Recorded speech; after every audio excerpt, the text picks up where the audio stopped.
All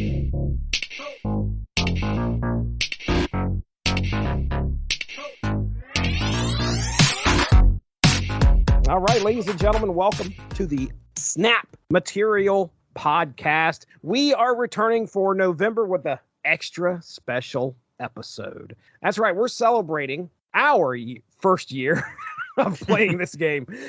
So when I was looking at it earlier today to come up with the rankings, the first one that they had listed on Snap Zone was June. And it was something called like Beach Blast or something. And like the featured card was Wave. And I was like, oh, okay. Not familiar with that reality. Me either. October was the first time they had started putting locations out there. The game had been around for a little bit, I guess, in beta. And then I assume the official release was in October. So they celebrated their year anniversary in October. But yes, Evan and I didn't really start playing this game until November of last year. So we're going to celebrate our year anniversary of playing Marvel Snap tonight. The episode's not going to go too off the rails here. More so than usual. Yeah, right. We're still going to do our same old review and preview of the upcoming season, review of the past season, talk about our unlocks, talk about our trends that we saw last month. We're also going to have our top 5 like we normally do, but we're also going to rank all of I think I counted 13 because I'm going from October to October. Total of 13 seasons of Snap that we had the opportunity to play. And the way that we're going to do that is we are going to, Evan ranked them, I ranked them separately. We're going to average those rankings together to come up with the official Snap Material season ranking for the last year. All right, well, let's go ahead. We'll talk about last month, October of 2023. This past season started October 2nd, 2023, which was Bloodstone. And we obviously gave our thoughts on what we thought was going to happen in this season. So let's talk about Elsa Bloodstone first. We'll get into these cards. 2 cost, 2 power card. If you play another card to fill a location, give it +3 power. And then, it looks like that's how it started. Right, and it said change to +2 before the season was over. Boy, did that create. There was a lot of discussion about nerfing cards after they're released this past season. Didn't bother me that much. Yeah, I mean, she's still useful. I haven't taken her out of any decks. They didn't Spider-Ham or Mobius her. You ended up paying this season, didn't you? I did because I had answered enough Google surveys. It cost me 32 cents. So yeah, I had Elsa from the get-go, although I didn't pull the trigger on the Dan Hip variant. Oh, well, that's all right. And then there was another really cool variant, but I was like, do I want to spend 700 gold for one that's just like, I like the art a little better, and she's crouching instead of standing and pointing 2 guns, so didn't do that. Yeah, my note last month was Kitty Pryde, and yeah, I did see a lot of this. Oh yeah, Elsa Bloodstone and Kitty Pryde paired together so well. Nightcrawler was involved a lot of times. It was any location. Yeah, if she was out there and in a different location, but you had 3 in 1 and you put 1 on top, she was giving her bonus to make it 4. Basically, she works in just about any deck unless I finally gave up on making Stealth Destroy happen. Now, I'll try it again sometime, but unless there's a reason you're not trying to fill up a location, she's in the mix when you're thinking about building your deck, unless there's just too many other specialties you need in there. But as a general card, hard to think of a reason not to put her in. A lot of people agreed. They had her in there. What'd you see? Anything? Mostly, some bounce decks, Kitty Pryde, like you said, anything where not only could you fill up a location, but you could fill it up twice. So she made it into I talked about it last time, and it's still hung on for me when nothing else was doing well. My Living Iron slot deck, she's made it onto there, because for a while I was running Warpath in there, so I'm likely to fill up 2 locations. So, and then she just gives you some extra points, since eventually hopefully you're going to spread your points out through all of them anyway.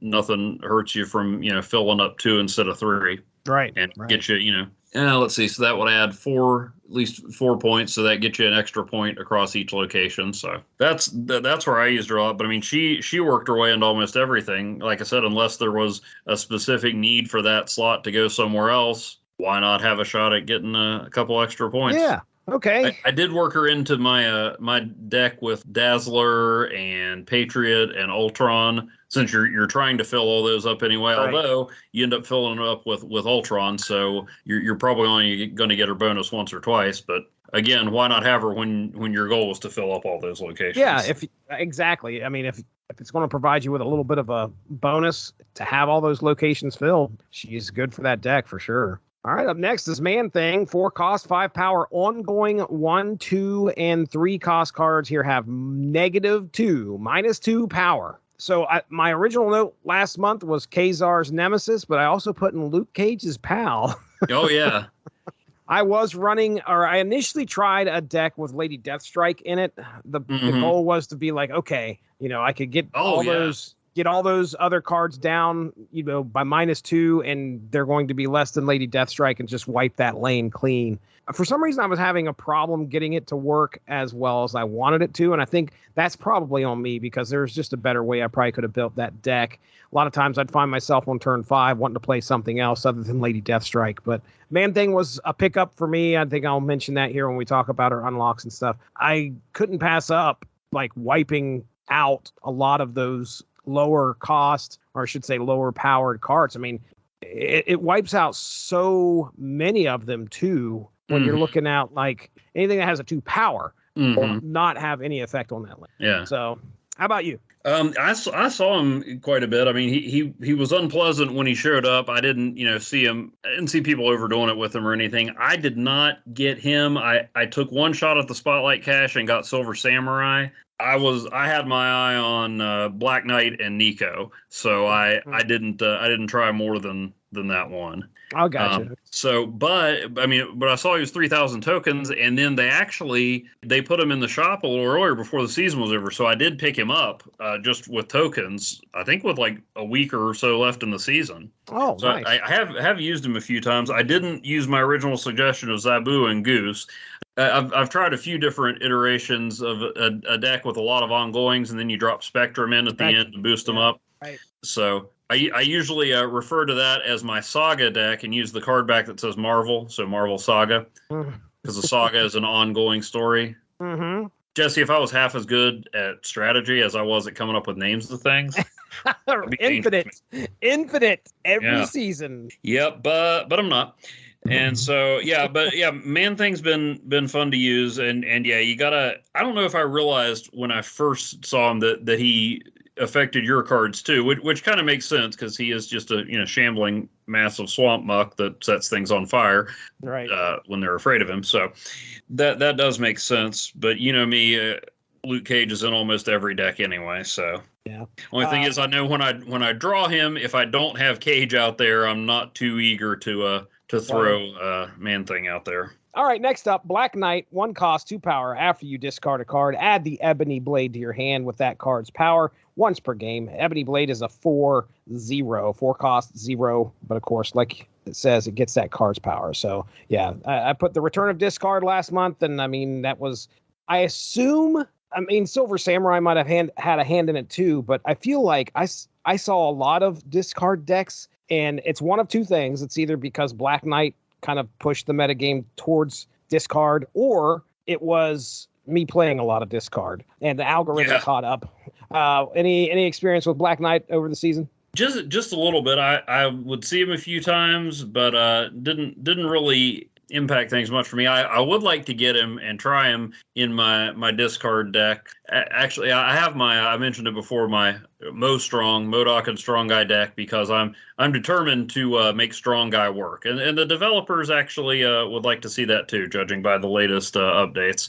Mm-hmm. So I would like to get him in there, but I feel like I saw Black Knight more than I saw the Ebony Blade. Mm-hmm. So I feel like people were trying to use it, but it didn't quite land. Of course, I didn't play as many discard decks, so perhaps that's why I didn't see him as much. Seems like an interesting card, but I didn't notice a whole lot from him. Okay. All right. Our 4th card for the season, Nico Manuro, 1 cost, 2 power card. On reveal, after you play your next card, cast a spell. The spell changes each turn. I remember last month us having like discussion as to how many. I think is there 7? There's 7 different spells, and we were trying to figure out how each one would work. And it's kind of a random order, so The one thing you know for sure about Nico is that whatever her spell is this turn, it won't be the same next turn. Exactly. Which then makes it confusing as to why I play Nico, and I'm like, wait, why didn't she? I'm like, oh, this will work next turn. Don't know how many times I've done that. Yeah. Yeah. So I know that we both ended up with Nico and both had the opportunity to play, right? Mm-hmm. She and one of her mates in the Spotlight cache made me try a whole different type of deck that I thought was really unique and brilliant on my part right until about the third game I played with it when someone used the same one. Yes, I remember you telling me about that.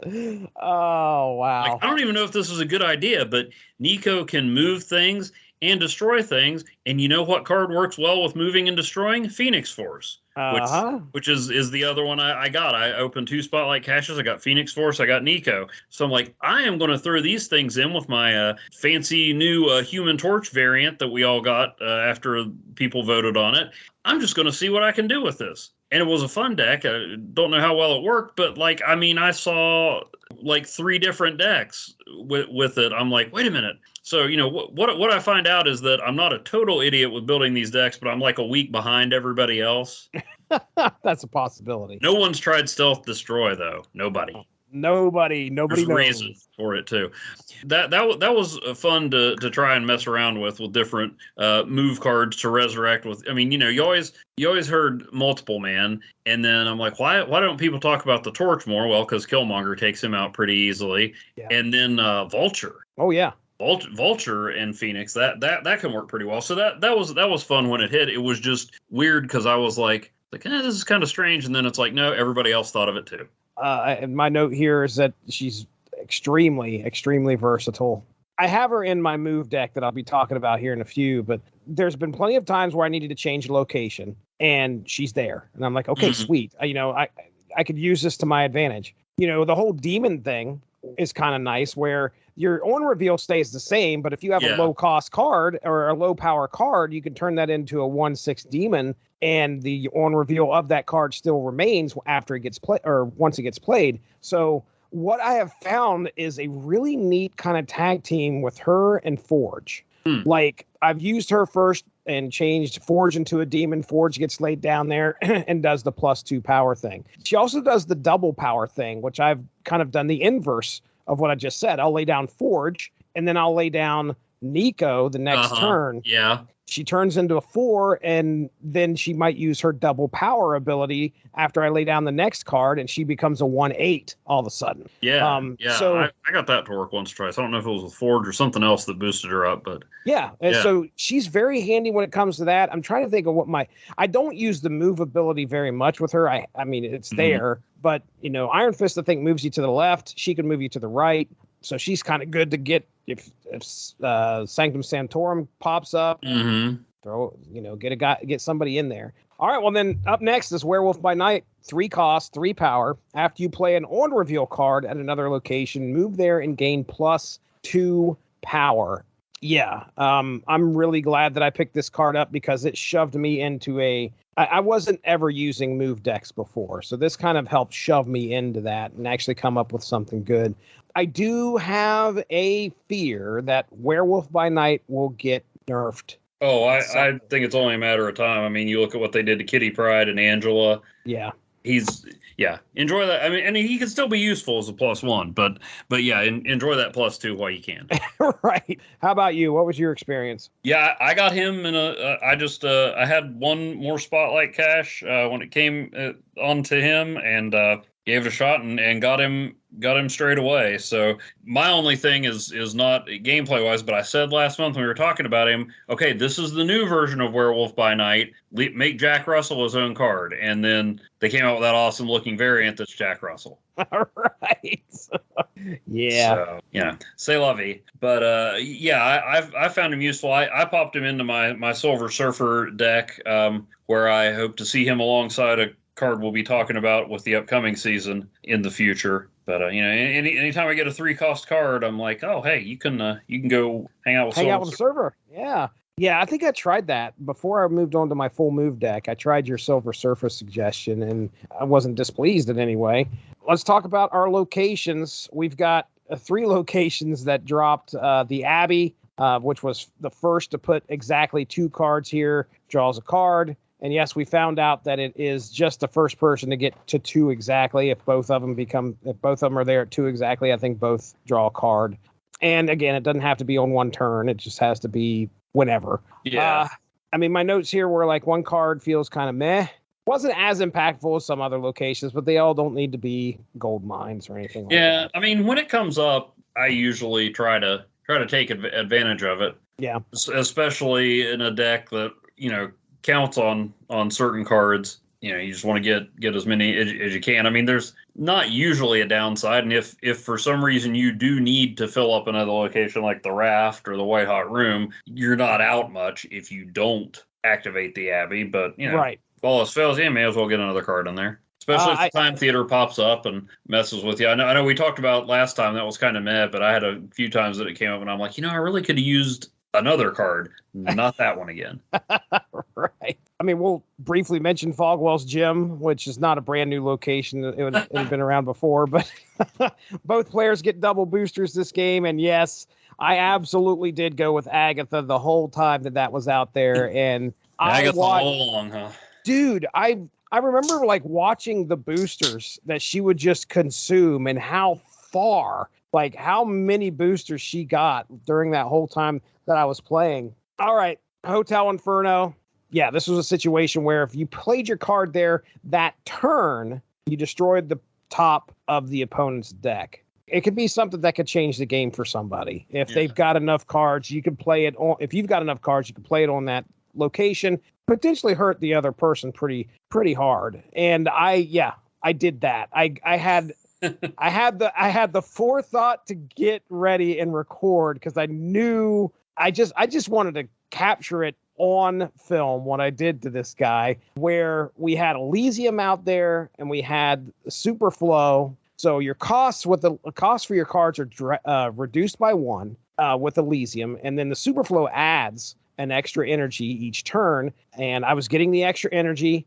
So turn 3, out comes Hotel Inferno. I have in my hand Cable, and this was all I did during that time that the location was there, was use cards to destroy that person's deck or take advantage of it somehow. So I had Cable in my hand, the Watcher, because this is one of those few times I had the Watcher in my deck because I was actually so into like throwing wrenches into people's stuff. If turn 2 location popped, no Hotel Inferno didn't pop up by turn 2, I was retreating. I was out because turn 3 I knew if that last location was going to be Hotel Inferno or not. Mm-hmm. So I had the Watcher in there. I also had Kitty Pryde and Dazzler. So if you're keeping count, I think Cable is a 3/4. Yeah. So you drop him down to 2. Watcher's a 0 because he is a 1. He gets reduced to 0. Kitty Pryde was a 1 reduced to 0. So right now, so far, I'm only using 2 energy, and then Dazzler, which I think must have been 1 energy. Might have been another 2. 3, so she would have dropped to a 2. Dropped to a 2, which I had 4. So I laid all 4 of my cards out there on Hotel Inferno. I suck 1 in with Cable. Uh-huh. All right, I bring that over to my hand and then burn one of his. Watcher burns one of his. Kitty Pryde burns one of his. And he doesn't even let Dazzler land. He retreats because he knows he's getting ready to get 5 cards just taken out of his deck like that. And I think I counted it up today. So he would have after all that, he would have had 1 card left in his deck to draw from. I had a similar experience. I had Hotel Inferno and the cloning vats. So I played Yondu and Cable twice, and I played Wasp and Yellow Jacket on Hotel. Oh my gosh! I had that whole deck I listed out last time. Like I already know the Hotel Inferno deck. Well, it doesn't really do anything when it's only on 1 turn. So I basically just I forget what deck I went with, but I just tossed Wasp and Yellow Jacket in there so I could get as many as I could on there. I had it by turn 5. His deck was empty. That's great. I made a deck of my own just based on that concept. Oh, really? Yondu, Mantis, Cable, and then Wong, Black Bolt. Nice. Nice. And Gambit, and then I have Swarm and Apocalypse in there because, you and I both used to just love wiping things out with Gambit, but now they understandably limited it so he actually has to have a card to throw. So with Swarm and Apocalypse, he's never going to run out of cards. So if you can get Wong on Camartage or Onslaught Citadel or something like that, you can still do one of those good old-fashioned Gambit massacres because you'll always have cards to throw. That's right. Thanks a lot for joining us. Make sure to tune in tomorrow for the next installment of Snap Material.